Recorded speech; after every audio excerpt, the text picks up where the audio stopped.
What's up, guys? My name is Sean. And I'm Yo. Today we are going to introduce the numinous stele with Korean inscriptions for you to talk. But before we begin, let's go have a look at this stele. So we were given this task to introduce a cultural heritage. And at first we did not really know what kind of cultural heritage we should choose to introduce. I mean, there are like hundreds and thousands of cultural heritages in South Korea. Then we came up with this great idea of introducing this stele. We live in the area of Roan, which is located in the outer part of Seoul. We've been living here for more than 10 years, and there's this street where most of the people living nearby walk through every single day. And on this street, there's a staircase which leads to a mysterious place, but we've never seen anyone go up the staircase ever. So one day, we decided to find out what this place was, and to our surprise, it was a cultural heritage, and not just any cultural heritage, but a special one. So this is the numinous stele with Korean inscriptions for Yuntang. The stone stele behind the wooden fences is the original stele, and this black stele is the duplicate version of the original one. And at the back side, you guys can see a tomb of Yuntak and his wife. Yuntak was a government official during the reign of the 11th king of Joseon dynasty, Chunjong. He was responsible for taking care of diplomatic documents. Then Yuntak's third son moved his father's tomb from Taereung to his current location in the year of 1535, and in the year of 1536, his son moved the stele. The marble body of the stele stands on top of a rectangular footstone which is made of granite. On the front, there's the name of the tomb's owner, and on the back, there's the chronicle of the owner and its title, 부모님 묘비문. And on each side of the stele is a phrase written in both Korean and Chinese characters which forbids the people from harming this tomb. Moon-gun, who erected the stele, was a good son, and he tried to fulfill his duties to his parents by protecting his mother's and father's tomb.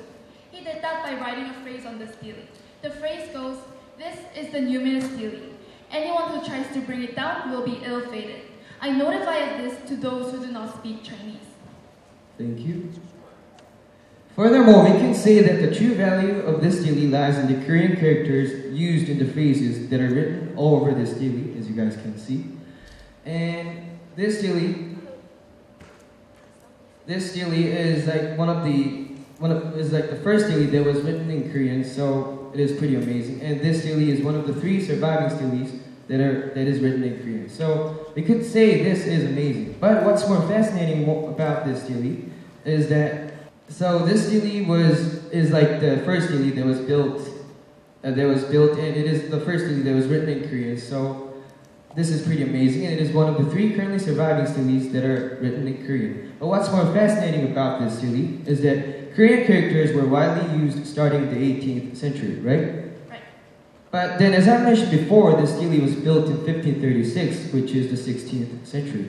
Moreover, the sentences are not written in Onhaemun, but rather in Korean characters originally. Although the sentences are short, we could say that the stele serves as a jewel that helps us to understand the Korean language back then, and it is a very precious cultural heritage. However, the story of the stele does not end here. The stele has gone through great hardships, and it is still facing many difficulties. The stele was originally located 50 meters in front of its current location, but was pushed back due to the widening of the road. Also, very few people know about this place, and not many of them are interested in this heritage. And since we're done with the introduction of our stele, let's head back to Hansong Picture Museum.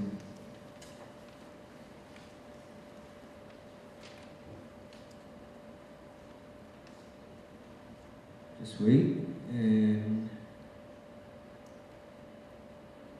here we are.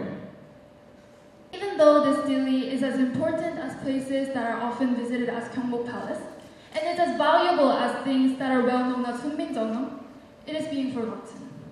We wanted to tell you about the stories of the stele itself, but we also wanted to emphasize the tragedy it holds as well.